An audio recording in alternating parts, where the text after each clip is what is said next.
Hey, what's going on, guys? My name is Asian Psycho, and this will be the next episode for the Sengoku Rance walkthrough for the true route. So let's get started.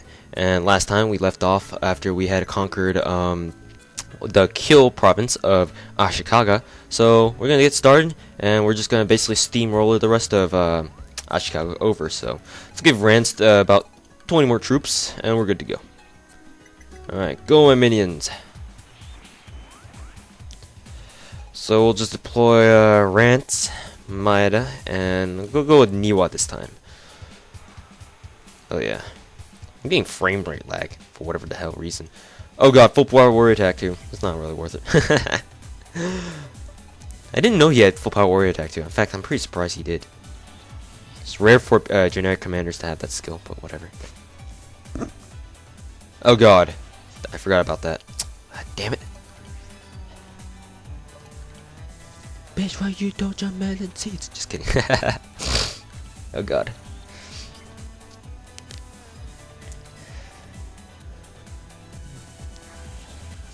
Damn it, this is gonna be a pain getting Niwa back to where he is. If all possible, you should not let your support units get hit at all, because they're gonna be a bitch to replenish if you don't have enough gold. Both captured. Nice. The magic of Niwa's passive skill, Defeated Warrior Hunt, is at work. Oh yeah. Alright, so we're just gonna go straight into second battle, because I can. So, Shibata, Ranmaru. I'm always OCD about Shibata, all Guardians being in the very middle. I don't know why. It's just me. Alright, we'll just start with the Akechi and Shibata and the rest of them. Oh god, direct hit. Whatever. Even though Ranmaru has really weak defense, they don't really have that much troops to complement their attacks. So whatever. I'm gonna guard here. Hopefully he'll be able to annihilate himself. Ah, god damn it! Fuck you. I'm just gonna annihilate the rest of you. Even though Akechi's fucking weak, he can at least take out 9 troops. If you didn't do that, if we couldn't be able to do that, I would have been crying on my. Yeah, anyways, we killed both of them, but that's okay. And for the last battle, we're just gonna get started here. So, let's get started. Time to get raped, bitches.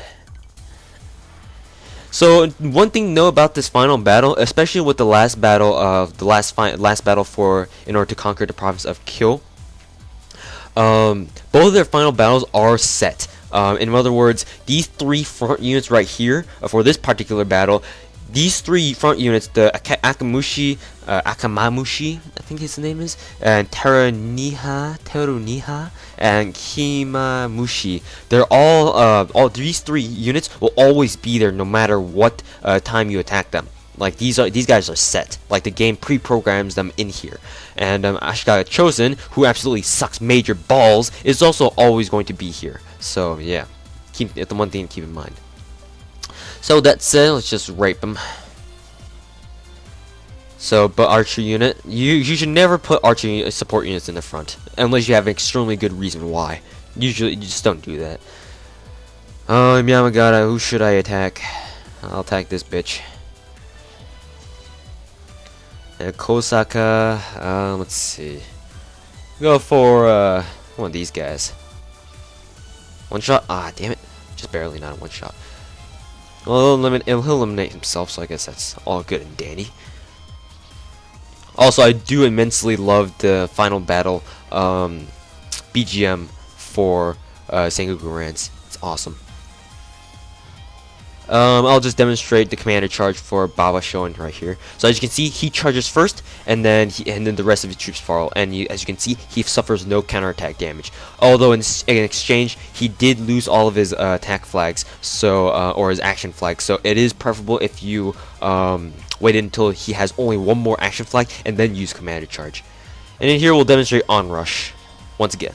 So he loses an action flag, but he in turn uses up 2. Also, one thing to note that for your ninja units, whoever has Assassinate 2, you cannot use Assassinate on any major character. Like, for example, if I were to use Assassinate on him, it won't work, because the game will not allow that. it just won't. The game considers that game breaking for whatever reason. So there is an exception to that, but we'll get to that in a second, or we'll get that hopefully when I actually have the opportunity to. And then we'll just finish him off with. Okay, good. We'll cover why Ashikaga Chosen is so bad in a second. Alright. So here is the post-battle event where basically we capture Ashikaga Chosen. And Russell, oh, it's a fish! Even Rance thinks he's a fish. And he just slashes him. And then 3G comes along and says, "Oh my god, this is the ruler of Ashikaga. Don't kill him, Rance." And he's like, "Why?" I'm like, "Why can't I kill him?" It's like, I think I heard about being ugly and whatnot. I slashed him by reflex. Is he alive? He's barely alive. We should capture him. Wouldn't it smell fishy? Just do it! Damn it, alright. The humor in this is actually pretty... It's coarse, but it's enjoyable. At least to me. I enjoyed it a lot. And, hell yeah. So as you can see, we can capture him. Now this commander, let's talk about this commander a little bit. This commander, if you didn't have the troops in the second game bonuses that I have, including like Takeda house bonus or whatnot, this commander you would see on the, I believe the second turn after you initially declare war on Ashikaga. She is an archer unit, and she has decent stats, but she is pretty good against your own army, that is. And she's a pretty major character. In fact, she's even got her own route, and called the Isoroku route. And her name is Yamamoto Isoroku, as you can see by her capture command. And like I said, she would have appeared, but because I blitzed in Ashikaga in like 2 turns, she didn't have a chance to appear. And if I had waited a turn, we would have a pre-battle or pre-turn event for Ashikaga, kind of depicting her recruitment for Ashikaga. And basically, she would be fighting for Ashikaga against you. And there will be an event if that happened. If you deploy Rance in a battle against Ashikaga, in that you will automatically suffer a defeat if, like I said, Rance heads out to battle in the turn immediately after Isoroku first joins Ashikaga. And it only happens once, but it'll still be an auto defeat. What happens is Isoroku tries to assassinate. She tries to snipe Rance with a bow and arrow because she is an archer unit. But then she fails because right as her accuracy was actually dead on at his head. But what happened was Rance sneezes at the last second. So basically, when he sneezed, the arrow instead of hitting his head, it only slashed the back of his hair. So he wasn't really exactly wounded, but yeah, they decide to retreat because of that assassination attempt. So that's why it gives you an auto defeat, which is pretty lame, but whatever, it happens. But if you do manage to blitz them in within 1 turn after you initially declare war on Ashikaga, you don't have to deal with it. And when you do conquer Ashikaga, you will automatically capture her like this. So that's why this comes up, even though we never met her. And she has a very good offensive skill that I will be using. I will recruit her later once I have the manpower to be able to do so. And yeah, we'll get her in a second. So as you can see here, this is one of those rape scenes where Rance comes in and basically rapes a girl or 2 girls or 3 girls, however many girls he wants to after conquering a nation. Typically happens, but for Ashikaga, it's a special event where it has its own unique age scene. And yeah, we'll be editing this out, and so hopefully we'll be able to see you in a bit. So it's only been 9 minutes, so it's not like I need to split this in 2 parts or anything. So we'll be seeing you guys in a bit. Alright, what's going on, guys? We're back, and hopefully I've remembered to edit that out. And funny story, I think for episode 4 or 5, I forget which one, but I actually had forgotten to edit out one of the H scenes. So what happened was I was freaking out that I hadn't edited it out properly. So I quickly made that video private, and then re-uploaded the same episode with the H scene edited out, so that and I deleted the non-edited episode from my channel. So close call.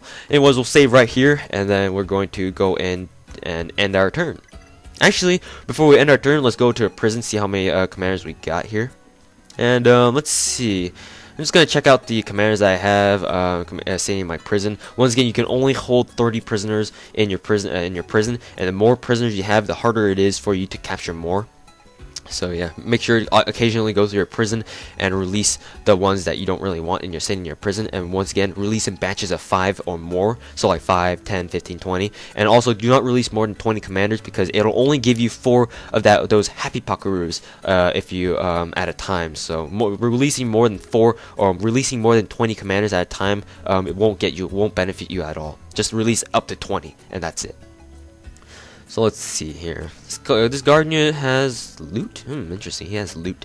Basically, loot is one of the offensive skills that guard units can have. Basically, it deals 20% less damage in exchange for stealing money from the enemy. It's not really that significant. It is dependent on how many troops that unit has, that's using the skill loot. I think over 1,000 troops means that you can take like 1,400 gold or something like that. I forget. And typically generic commanders like him that have the generic character portrait will only have a level cap of ranging from 30 to 35, so they're not that great. And yeah, Hara Shoji, as I mentioned before, he starts with the offensive skill volley. All archer units will be able to have volley, but it's only when you actually take the time to upgrade them. Normally, generic archer commanders like this guy, you would have to upgrade him in order to, or you would have to get the skill unskilled volley, and then the skill volley in order to get the skill volley. So let's see how many times I can say volley in a single sentence. And yeah, Hara Shoji, he has decent stats, but I mean, it's not really that great. Though if you do not have second game bonuses like I do, he will do work on your army, because his volley skill, even though it's not really that great on your army, assuming that you don't really have that many troops, because obviously you just started the game, he will be able to take out a huge portion of your army. And yeah, his volley skill is a bitch to deal with. So if you can, eliminate him as fast as possible, or damage his unit as much as you can, because typically he'll be able to he'll use volley the first chance he gets. So keep that in mind. Going down here, looks like this guy has the merchant passive skill. Basically, merchant gives you plus 5 or 5% more income per turn, so that's pretty useful later on. This guy was a guy who had the full power warrior attack too. Basically, what that does is it's extremely dangerous move. It's a double-edged sword, rather. Basically, it gives the attacker double damage, but in exchange, I think triple the counterattack rate. So if this unit had really good defense, then you wouldn't have to worry about it that much. But then it would help a lot if he had a really good attack stat too. So apparently this guy doesn't really have it. He's not really worthy of having this attack, quite honestly. But whatever, he has it. It looks like this guy also has merchant as well. So now this is why I say Ashikaga Chosen is absolutely balls. Look at his stats. 300110004. That's fucking terrible, to be quite honest. He's fucking terrible. His level cap is 6. That's the lowest in this entire fucking game, I think. And goddamn, he sucks massive dick. There's no amount of dicks that he can suck in order to prove that he sucks so bad. God, I hate him. And he is a Miko commander, and his character sprite is absolutely fucking ridiculous. Fucking A. No amount of words in the English dictionary can express my hate for him as a commander. The only good thing he's got going on for him, or two things rather, is that his passive skill defeated warrior hunt is quite useful in certain times, especially if you want to go around capturing commanders for your prison, for happy pakurus. But other than that, there's only one other reason why you should ever recruit him, and I've never done it. The only reason why you should recruit him is that he's the only guy to be able to obtain an item called the Emperor's Ring. And what the Emperor's Ring does is that once you equip it on a commander, you will not be able to de-equip it. So what it does is it gives you +1 stats to all your stats, excluding cost. So it's a very, very good item. But then, I mean, you can get it in another route called Kenshin's route anyway, so, I mean, it's not like you have to get this guy in order to get that item anyway, so, for the most part, do not even use him, and once you release him, he's not going to come back anymore, so you can rid yourself of this guy's ugly face forever. Moving on to Yamamoto Isoroku, she's quite decent for her stats, that is, and I have once upgraded her to be an absolute balls out good commander, but then that's only once, and quite honestly it's not really worth it because the first or the offensive skill that I'm interested in for getting for her is the only reason why I keep her in my army. So yeah, I'll get to that in a second. So we'll recruit her once we have the chance. Alright, so now that we've discussed all of that, let's end our turn. So now that we're actually now bordering Takeda, they are now able to attack us, but as you can see, we have no commanders to be able to defend against them. So we're going to forfeit the battle. I mean, losing one territory is not that bad. So now now the Hannies have arrived in Orari, and they're just like, for some reason, you'll see why the king is always like scared and stuff like that. So Rance and 3G are watching the Owari, well not Owari, but the Hanny procession over to kill, and here will be an option for you that the game will give you. The first one is leave them alone so they can continue their peaceful march over to kill, and or ambush them. And I'll explain what each does right now. If you do decide to leave them alone, you'll allow the Hannies to reach kill. There will not be any kind of detrimental effect against you. They're just gonna reach kill and that's it. And if you do let them reach kill, then there will be a recruitment option in about in a while. It's not relatively quick, but in a while you'll be able to recruit a special commander named Nozomi. I think her first name is Nozomi. I think it could be her last name. I don't know. But anyways, she's called Nozomi, and she's a very, very good warrior commander in terms of like solo battle stats. As a army battle commander, she's not very good at all. Though you can upgrade her to the point where she is very, very good. But then, I mean, it takes a lot of time and effort. I mean, it's not really worth it. But just for her single battle commander or single commander battle stats alone, she's extremely good. I think she has a level cap of like 50 or 60 or so. So that's really high. That's the only reason why I get her though. So for this one though, I'm just going to show you guys what I normally do, and that's to ambush attack them. So if you ambush attack them, they will immediately declare war on you, and you will not be able to recruit this Nozomi commander. That's what I'm going to do, and as you can see, Imagawa family, the Hannies, have declared war on us. And that's also the only way you can declare war on them without actually being able to border them. So now here, we are introduced to the Tanegashima family, and they only own one province called Tamba. But here, they are a very dangerous... Ah, damn it. I didn't press to skip them over completely. But I'm just going to explain them quickly before we get into this pre-turn event with Orari. The Tanegashima are extremely... They're basically a very, very good country to fight with. What I mean by good is very dangerous. And the reason why they're so dangerous is that most of their army is comprised of musketeers. And I'll explain why musketeers are so dangerous and their mechanics in this game.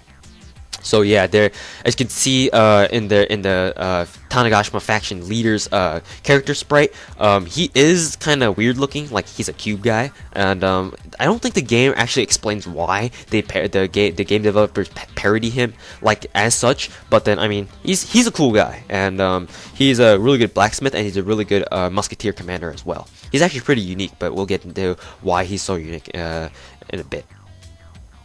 So here, this is a pre-turn event, and also I'm going to have to edit this out as well. Actually, this is a good time to stop. I'm just going to explain basically what's going down. And basically, Rance is hanging out in the tea shop Nobu, and he's having Cole give him tea and rice cakes and dango and stuff like that to eat. And basically, an assassin from the nation of Iga comes in to assassinate Rance, and her name is